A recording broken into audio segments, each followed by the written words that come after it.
لیکن حضرت بابا فرید نے خادم سے بہت دفعہ عرض کی کہ اتنی اطلاع کر دو کہ طالب علم فرید حاضر ہوا ہے۔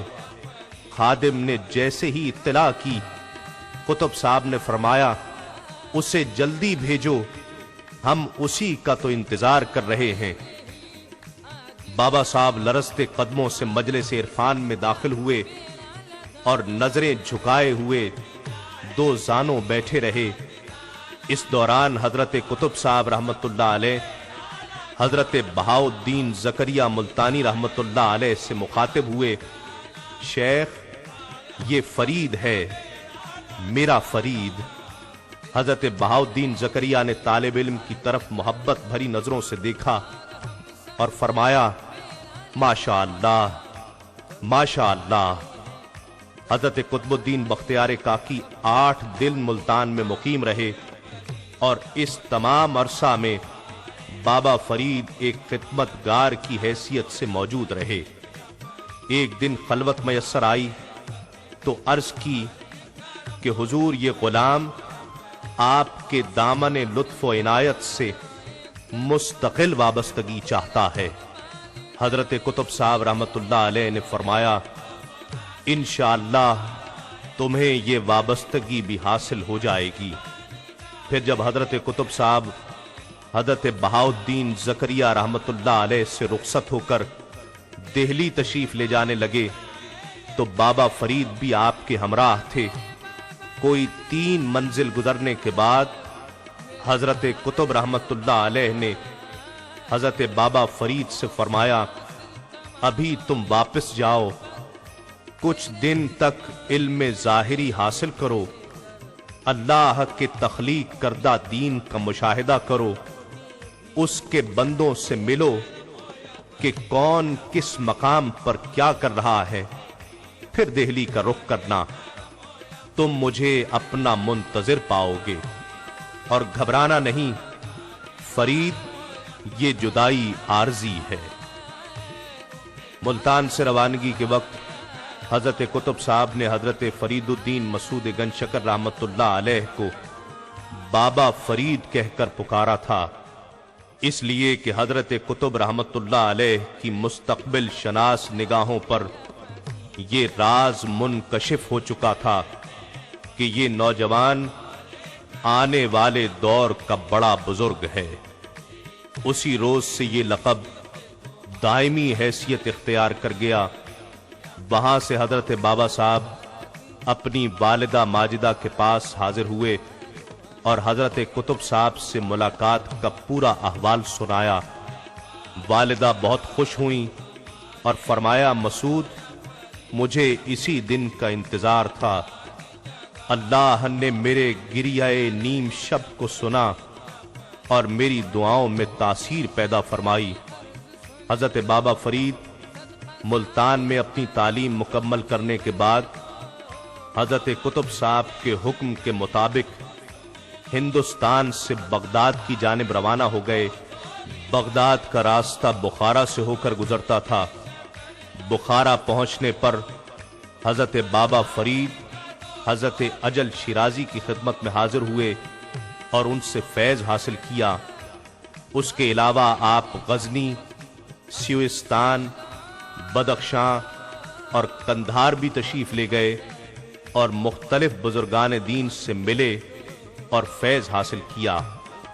بغداد میں شیخ شہاب الدین سہروردی رحمت اللہ علیہ سے ملاقات کا شرف حاصل کیا اور کچھ عرصہ ان کی خدمت میں حاضر رہ کر فیض حاصل کیا۔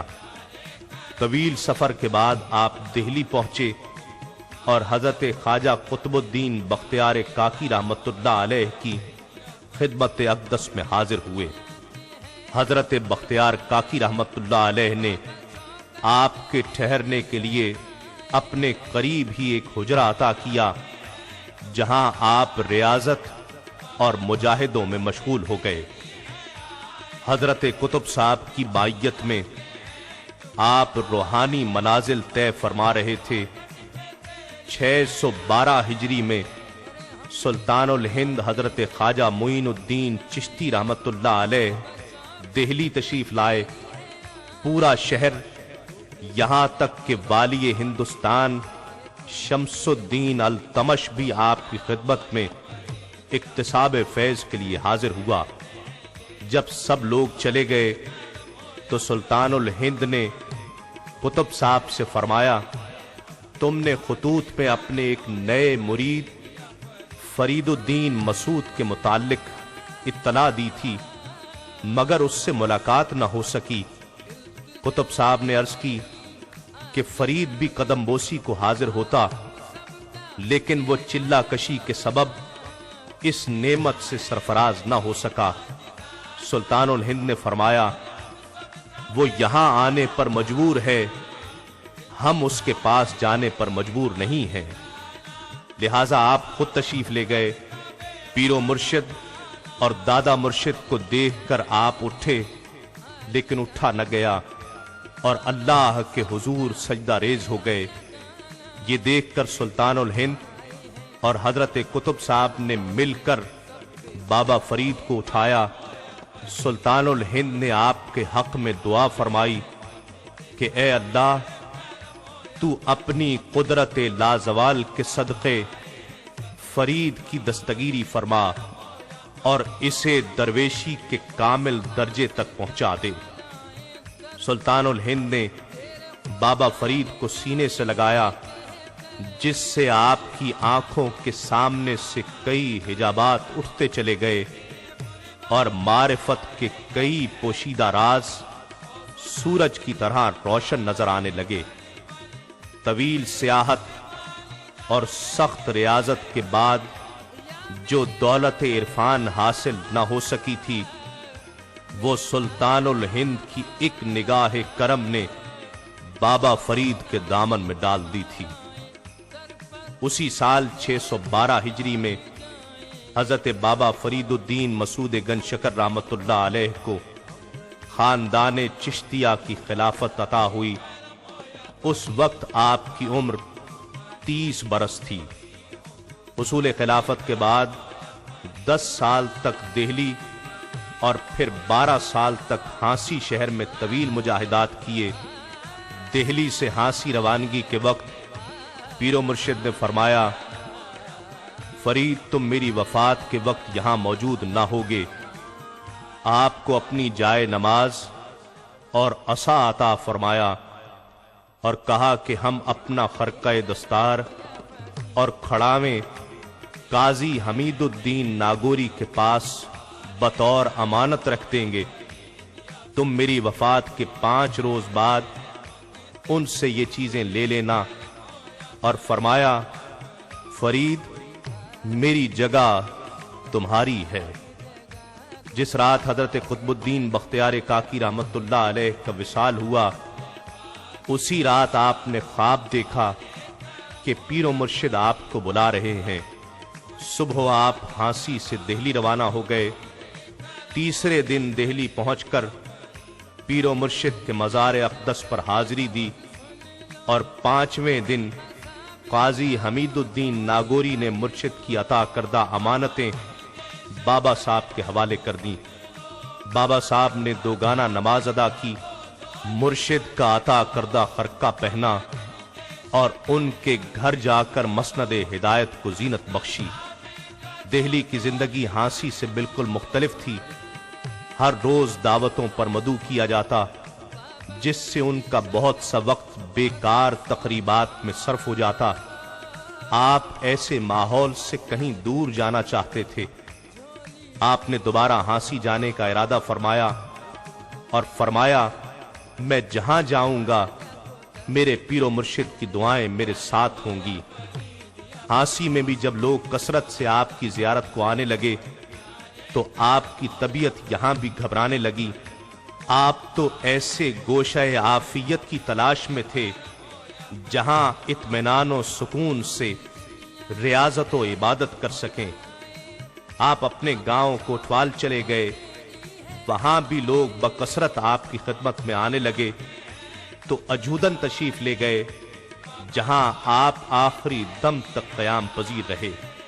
اجودن، جسے آج کل پاک پتن کہا جاتا ہے، یہ ایک قدیم قصبہ ہے جو دریائے ستلج کے قریب واقع ہے، موجودہ ساہیوال سے مشرق میں تقریباً 40 کوس دور ہے۔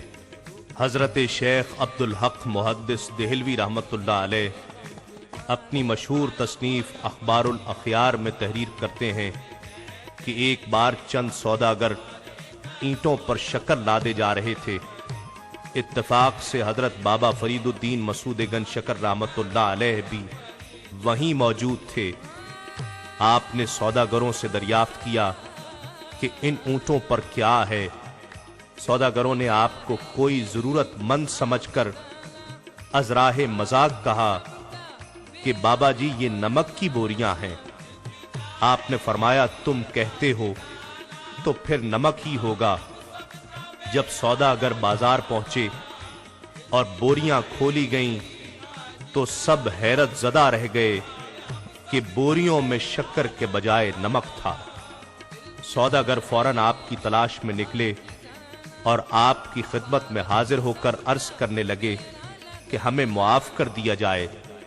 آپ نے فرمایا تم لوگوں نے کیا کیا ہے؟ آخر کس جرم کی معافی مانگ رہے ہو؟ جب سوداگروں نے آپ کو واقعہ یاد دلایا تو آپ نے فرمایا مسلمان کسی کو بد دعا نہیں دیتا، تم نے اپنے دینی بھائی سے مذاق کیا تھا، اللہ نے تمہیں اس کی سزا دے دی۔ ہمیشہ اپنی زبان سے کلمہ خیر نکالو۔